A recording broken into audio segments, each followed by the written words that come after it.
오늘 본문은 마태복음 25장 1절에서 13절 말씀입니다. 그때 천국은 마치 등을 들고 신랑을 맞으러 나간 10처녀와 같다 하리니 그 중에 5은 미련하고 5은 슬기 있는지라. 미련한 자들은 등을 가지되 기름을 가지지 아니하고 슬기 있는 자들은 그릇에 기름을 담아 등과 함께 가져갔더니 신랑이 더디옴으로 다 졸며 잘세. 밤중에 소리가 나되 보라 신랑이로다 맞으러 나오라 하매 이에 그 처녀들이 다 일어나 등을 준비할세.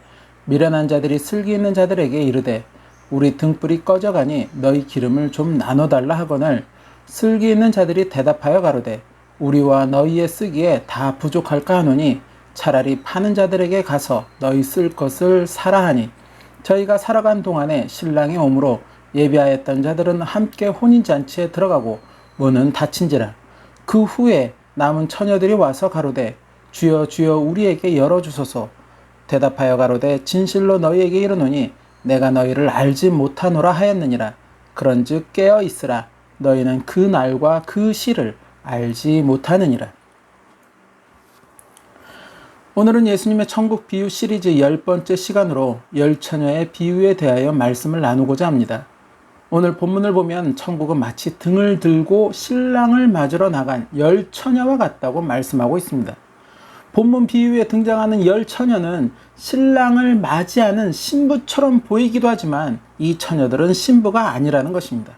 오늘 본문의 10처녀는 신부와 혼인을 하기 위해 신부집에 오는 신랑을 중간에 맞이하러 나가는 신부의 들러리와도 같은 사람들을 지칭하고 있습니다. 이전에 이스라엘 혼인 풍속은 남녀가 서로 결혼 약속을 정하게 되면 신랑은 이후 자신의 집으로 돌아가 신부와 함께 기거할 집과 터전을 준비하게 됩니다. 그리고 신부는 기약 없는 기다림 속에 신부로서의 정결함을 유지하며 그렇게 신랑을 맞이할 준비를 하게 된다고 합니다. 바로 이러한 이스라엘의 혼인 풍속과 같이 예수님의 혼인잔치도 그와 같을 것을 예수님은 누차 말씀하셨습니다. 언제 이 땅에 하늘의 혼인잔치 곧 예수님의 재림이 임하게 될지는 오직 하나님 아버지만 아시는 것이라고. 그러게 신랑을 맞이하기 위해 준비하는 자들은 항상 깨어 있어야 한다고. 더불어 신랑 앞에 서기 위해 예비하고 있어야 한다고. 그러한 자들이 신랑을 맞이할 수 있으며 그러한 자들이 복이 있는 자들이라고 말씀을 하셨다는 것입니다. 누가복음 12장 35절에서 38절 말씀. 허리에 띠를 띠고 등불을 켜고 서 있으라. 너희는 마치 그 주인이 혼인집에서 돌아와 문을 두드리면 곧 열어주려고 기다리는 사람과 같이 되라. 주인이 와서 깨어있는 것을 보면 그 종들은 복이 있으리로다. 내가 진실로 너희에게 이르노니 주인이 띠를 띠고 그 종들을 자리에 앉히고 나와 수종하리라. 주인이 혹 2경에나 혹 3경에 이르러서도 종들의 이같이 하는 것을 보면 그 종들은 복이 있으리로다. 오늘 본문 말씀도 이에 바탕을 두고 있는 말씀입니다. 언제 도착할지 모르는 신랑을 맞이하기 위해 깨어 있으라고, 그리고 예비하고 있으라고. 그러한 자들이 신랑을 맞이하며 그러한 자들이 복이 있는 자들이라고 말씀하고 있다는 것입니다. 오늘 본문에 등장하는 10처녀는 모두 이러한 신랑을 맞이하기 위해 등불을 준비하고 신랑을 기다리고 있었습니다. 신랑이 온다는 소식을 10처녀 모두가 들어 알고 있었다는 것입니다. 그래서 신랑을 맞이하기 위해 모두 등불을 준비하고 신랑을 기다리고 있었다는 것입니다. 그런데 이 가운데 5의 처녀는 슬기로운 처녀로, 또 나머지 5처녀는 미련한 처녀로 구분되는 것을 본문에서 볼 수 있다는 것입니다. 더불어 이렇게 구분되는 기준은 바로 여분의 기름을 준비하고 있느냐, 그렇지 못하고 있느냐에 따라 나누어지고 있다는 것입니다. 즉 여분의 기름을 더 준비하였던 5처녀는 슬기로운 처녀가 되었고, 여분의 기름을 준비하지 못하였던 나머지 5처녀는 미련한 처녀가 되었다는 것입니다. 그러면서 여분의 기름을 준비한 슬기로운 5처녀는 결국 신랑을 맞이하며 혼인잔치에 들어가게 되었고, 미련한 5처녀는 애타게 기다렸지만 결국 그 기다림이 수포로 돌아가고 말았다는 것입니다. 이것은 무엇을 의미하고 있을까요? 10처녀 모두가 신랑이 온다는 것을 다 알았습니다. 그래서 오시는 신랑을 맞이하기 위해 등불을 준비하고 모두가 기다렸습니다. 그런데 신랑이 도착했다는 소식이 예상보다 늦어졌다는 것입니다. 등불은 계속해서 타들어가고 있는데 신랑의 도착은 늦어지고 있다는 것입니다. 그렇게 신랑이 더디오자 열처녀는 모두 졸며 잠이 들었습니다. 그런데 밤중에 느닷없이 신랑이 도착했다는 소식이 전해졌다는 것입니다. 열처녀는 모두 잠에서 깼습니다. 그리고 이제 신랑을 맞이하려고 준비하였던 등을 들었습니다. 그런데 그만 등 안에 있던 기름이 모두 소진되고 있었습니다. 여분의 기름을 더 준비하였던 다섯 처녀는 여분의 기름을 준비하였기에 등 안에 기름이 모두 소진하였어도 큰 문제가 되지 않았습니다. 그러나 여분의 기름을 더 준비하지 못하였던 다섯 처녀는 문제가 생겼습니다. 아직 신랑을 맞이하지도 않았는데 등불이 꺼지게 생겼다는 것입니다. 그래서 여분의 기름을 가지고 있던 다섯 처녀에게 기름을 좀 나누자고 이야기하였지만 여분의 기름을 가진 처녀들은 우리가 비록 여분의 기름을 가지고 있기는 하지만 너와 내가 나누어서 쓰기에는 부족한 양임을 이야기하며 차라리 기름 파는 곳에서 기름을 사서 충당하라고 그렇게 이야기를 합니다. 그렇게 기름이 부족한 다섯 처녀가 기름을 사러 간 사이에 그만 신랑이 도착하고 말았습니다. 부랴부랴 기름을 구해서 도착해서 보니 이미 신랑이 도착해 있었고 혼인잔치의 문은 닫히고 말았다는 것입니다. 다섯 처녀는 애타는 마음으로 신랑을 부르며 문을 열어달라고 외쳤습니다. 그런데 신랑은 그러한 다섯 처녀에게 나는 너희들을 알지 못한다고 이야기하였다는 것입니다. 그랬다는 것은 다섯 처녀는 결국 그 혼인잔치에 참석하지 못하였다는 것을 의미하고 있다는 것입니다. 하나님을 또 예수 그리스도를 믿는 그리스도인들이라면 누구나 할 것 없이 재림 예수님을 고대하고 기다리고 있을 것입니다. 성경은 분명하게 예수님이 다시 이 땅에 오실 것임을 말씀하고 있고 예수님도 누차 그러한 내용을 언급하셨다는 것입니다. 더불어 이것은 신약에서만 말씀하시는 것이 아니라 구약에서도 이미 예언된 내용이라는 것입니다. 먼저 사도행전 1장 9절에서 11절 말씀을 보면 이 말씀을 마치시고 저희 보는 데서 올리오 가시니 구름이 저를 가리워 보이지 않게 하더라. 올라가실 때 제자들이 자세히 하늘을 쳐다보고 있는데 흰옷 입은 두 사람이 저희 곁에 서서 가로되 갈릴리 사람들아 어찌하여 서서 하늘을 쳐다보느냐 너희 가운데서 하늘로 올리우신 이 예수는 하늘로 가심을 본 그대로 오시리라 하였느니라. 그리고 다니엘 7장 13절에서 14절 말씀 내가 또 밤 이상 중에 보았는데 인자 같은 이가 하늘 구름을 타고 와서 옛적부터 항상 계신 자에게 나와 그 앞에 인도되매 그에게 권세와 영광과 나라를 주고 모든 백성과 나라들과 각 방언하는 자로 그를 섬기게 하였으니 그 권세는 영원한 권세라. 옮기지 아니할 것이요 그 나라는 패하지 아니할 것이니라. 결국 신구약 모두에서 재림 예수님을 예언하고 있다는 것은 이 예언은 반드시 이루어지는 하나님의 굳건한 언약이라는 것입니다. 하나님을 믿는다고 하면서 또 예수 그리스도를 믿는다고 하면서도 이 말씀을 믿지 않는다면 그는 진정한 그리스도인이 아니라는 것입니다. 물론 이러한 재림 예수님의 말씀을 이용하여서 사회를 혼란하게 만들고 많은 부정한 일들을 벌였던 수많은 이단과 그러한 사이비 집단들이 있었고 지금도 여전히 있지만 그렇다고 해서 성경의 말씀이 잘못되었거나 거짓인 것은 결코 아니라는 것입니다. 성경의 말씀은 창세로부터 지금까지 여전히 변함이 없는 진리의 말씀인 것입니다. 그것은 곧 세상의 모든 것을 주관하시는 하나님의 뜻을 담고 있기 때문입니다. 즉 성경에 기록된 모든 예언의 말씀을 실제로 이행하시는 분이 바로 하나님이시기 때문이라는 것입니다. 그분이 재림 예수님을 구약으로부터 선지자를 통해 예언하고 있다는 것은 하나님의 독생자 예수 그리스도를 악인들을 심판하시고 의인들을 구원하기 위해서 이 땅의 통치자로 하나님이 반드시 보내신다는 것을 언약하고 있는 것이며 반드시 그 언약은 또한 지켜질 것을 증거하고 있다는 것입니다. 다만 그날이 언제인지 그것은 아무도 알지 못하게 하시고 오직 하나님의 뜻에만 두셨다는 것입니다. 그리고 이제 이러한 재림 예수님을 말씀하시면서 동시에 그때 구원받을 자들, 곧 혼인잔치에 참석할 수 있는 자들, 그리고 끝까지 신랑과 함께 할 수 있는 자들은 어떠한 자들인가를 성경을 통해 말씀하시고 있다는 것입니다. 그것은 곧 성경을 읽고 듣고 깨닫는 자들은 모두 그러한 자들로 예비하고 있으라는 하나님의 뜻이라는 것입니다. 그러한 자들이 되어야 너희들이 진정 혼인잔치에 참여할 수 있는 그러한 자격을 갖추게 되는 것이며 더불어 하나님 나라 곧 천국을 유업으로 받게 되는 자들이 되는 것이라고 말씀하시고 있다는 것입니다. 이것은 성경을 통해 하나님 나라를 한 영혼이라도 더 소망하며 그렇게 들어올 수 있도록 하나님이 미리 모두에게 알려주시는 그러한 은혜라는 것입니다. 그렇게 많은 그리스도인들이 이러한 하나님의 뜻을 알고 열처녀와 같이 신랑을 맞이하기 위해 등을 준비하고 기다리고 있지만 결국에 모두가 또한 혼인잔치에 참여하게 되는 것은 아니라고 오늘 본문은 비유를 통하여 말씀하시고 있다는 것입니다. 오늘 본문의 말씀에서는 4가지 부분에서 말씀의 의미를 찾을 수 있습니다. 첫 번째는 등과 기름이라는 것입니다. 오늘 본문의 열처녀는 모두 등불을 준비하였다고 말하고 있습니다. 이 등과 기름에 대해서는 현재 많은 분들의 다양한 해석들이 존재하고 있습니다.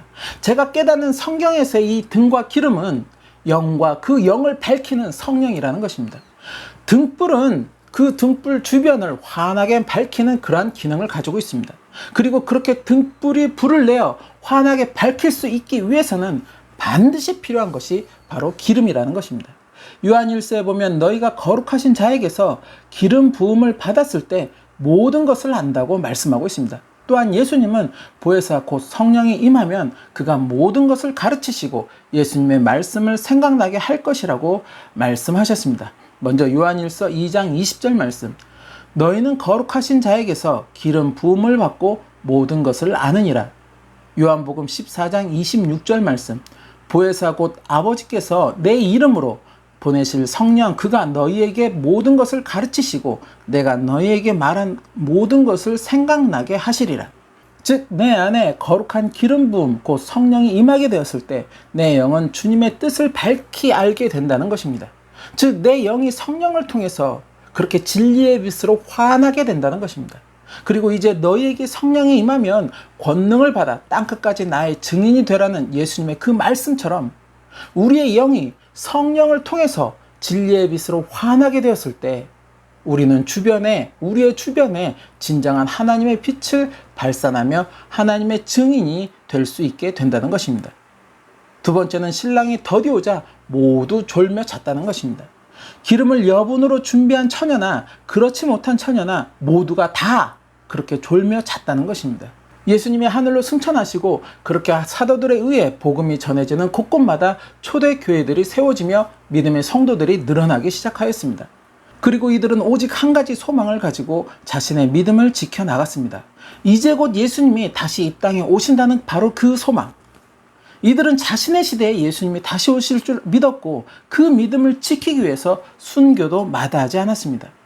그러나 예수님은 오시지 않았습니다. 그리고 점차 이들의 마음에도 그러한 소망은 점점 시들어가기 시작하였습니다. 교회는 출석하고 또 예배는 드리지만 점점 우리 시대에 예수님이 오시겠느냐라는 그런 의문과 함께 재림 예수님을 향한 열정의 믿음은 점점 그렇게 잠들어가기 시작하였습니다. 그러나 그 가운데서도 슬기로운 처녀들과 같이 그 믿음을 놓지 않고 그날을 예비하고 있는 그러한 믿음들이 있었다는 것입니다. 그 믿음을 가진 자들로 인해서 세상의 복음은 계속해서 전파될 수 있었고 더불어 우리도 그러한 믿음에 동참할 수 있게 되었다는 것입니다. 많은 그리스도인들이 착각하는 것이 하나 있습니다. 우리 시대에 만일 예수님의 재림이 임하지 않는다는 것이 확실하게 그렇게 아예 확정적으로 정해졌다면 그렇다면 우리는 예수님의 재림을 고대하지 않아도 된다는 것일까요? 아니라는 것입니다. 설사 비록 우리 시대에 예수님의 재림이 이루어지지 않는다고 하여도 우리는 예수님의 재림을 고대해야 한다는 것입니다. 왜입니까? 비록 우리 시대에 예수님의 재림이 임하지 않아도 우리는 언젠가 예수님 앞에 서는 날을 맞이하기 때문이라는 것입니다. 더불어 하나님이 그날과 그 시를 오직 아버지의 뜻에만 두신 것은 예수님의 재림을 아는 모든 이들은 시대를 막론하고 그 재림을 사모하며 깨어있는 신앙, 그 날을 예비하는 삶을 살아가라는 하나님의 뜻이라는 것입니다. 그러게 우리 시대에 예수님의 재림이 임하지 않는다고 하여서 그렇게 예비하지 않는다면 오늘 본문에 등장하는 미련한 5 처녀의 그 모습이 바로 우리의 모습이 될 수 있다는 것입니다. 그러기에 우리는 항상 깨어있어 그렇게 예비된 주님이 기뻐하시는 그러한 신앙인의 모습이요 삶이어야 한다는 것입니다. 그리고 세 번째, 기름은 누구에게 나눠줄 수 있는 것이 아니라는 것입니다. 슬기로운 처녀들이 끝까지 슬기로울 수 있었던 그 이유는 단순히 여분의 기름을 더 준비해서만이 아니라는 것입니다. 그 여분의 기름을 스스로 지켰다는 것입니다. 그것을 지켰기에 여분의 기름으로 그 자리를 지킬 수가 있었고 결국에 혼인잔치에 참여할 수 있었다는 것입니다. 만일 다른 처녀에게 자신의 기름을 나누어 주었다면 아마도 둘 다 혼인잔치에 참여하지 못하였을 것입니다. 여분의 기름을 준비하는 것도 또한 그 기름을 지키는 것도 바로 나의 몫이라는 것입니다. 주님을 향한 믿음의 예비는 오직 자신만이 할 수 있는 것이며 또한 그것을 끝까지 지키고 유지하는 것도 결국 자신만의 몫이라는 것을 결코 잊어서는 안 된다는 것입니다. 누가 해주겠지, 어떻게든 되겠지, 그러한 안이하고 나태한 믿음으로는 결국 혼인잔치에 참여할 수 없다는 것입니다. 마지막 네 번째는 한 번 닫힌 문은 결코 다시는 열리지 않는다는 것입니다. 혼인잔치의 문이 열렸을 때 기름을 여분으로 준비하여 그 자리를 떠나지 않았던 슬기로운 다섯 처녀는 혼인잔치에 참여할 수 있었습니다. 그러나 기름을 구하기 위해서 잠시 자리를 비웠던 미련한 다섯 처녀는 문이 닫히고 난 후에 혼인잔치에 도착하였고 결국 한 번 닫힌 문은 다시 그들에게 혼인잔치의 입장을 허락하지 않았다는 것입니다. 재림 예수님이 이 땅에 오셨을 때 모든 자들은 다 최후의 심판대에서 서게 될 것이라고 계시록은 예언하고 있습니다.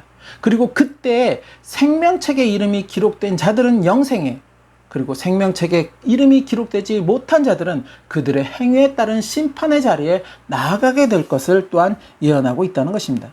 계시록 20장 11절에서 15절 말씀. 또 내가 크고 흰 보좌와 그 위에 앉으신 자를 보니 땅과 하늘이 그 앞에서 피하여 간데없더라. 또 내가 보니 죽은 자들이 물론 대소하고 그 보좌 앞에 섰는데 책들이 펴있고 또 다른 책이 펴졌으니 곧 생명책이라.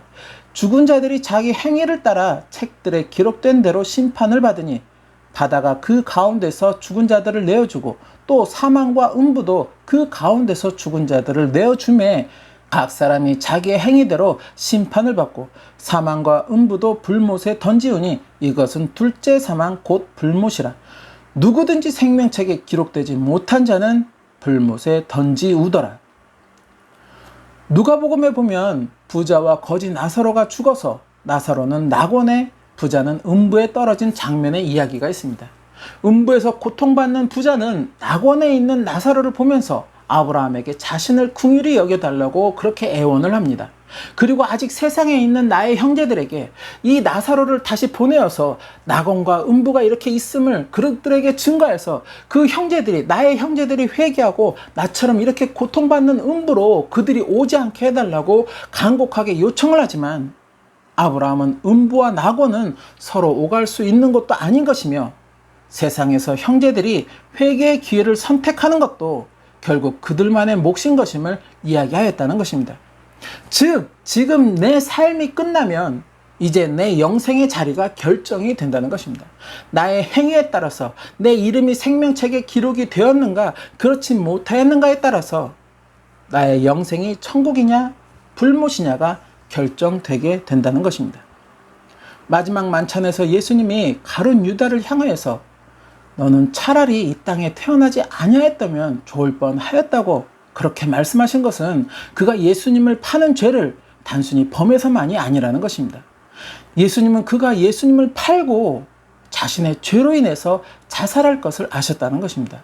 그것은 그가 더 이상 회개할 수 있는 기회를 잃어버리는, 돌이킬 수 없는 그 선택을 하고 마는 것을 예수님은 아셨다는 것입니다.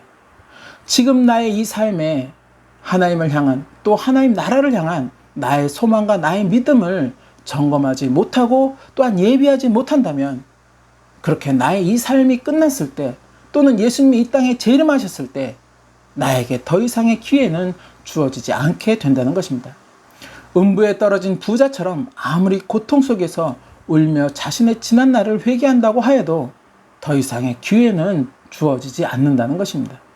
저와 여러분이 지금의 이 삶에서 미련한 다섯 처녀의 모습이 아닌 슬기로운 다섯 처녀의 모습의 그러한 삶이 되시기를 소망합니다. 예수님이 우리 때 오실지 아닐지 우리는 알 수 없지만, 그러나 언제나 재림 예수님을 고대하면서 예수님을 맞이하기 위해 늘 깨어있는 믿음으로 또 그날을 예비하는 신앙의 삶으로 항상 준비되어 있는 저와 여러분의 삶이 되시기를 소망합니다. 그래서 언젠가 이 땅에 하나님의 언약이 성취되었을 때 저와 여러분이 그 혼인잔치에서 주님과 함께 끝까지 기쁨을 누리시기를 예수님의 이름으로 축원합니다.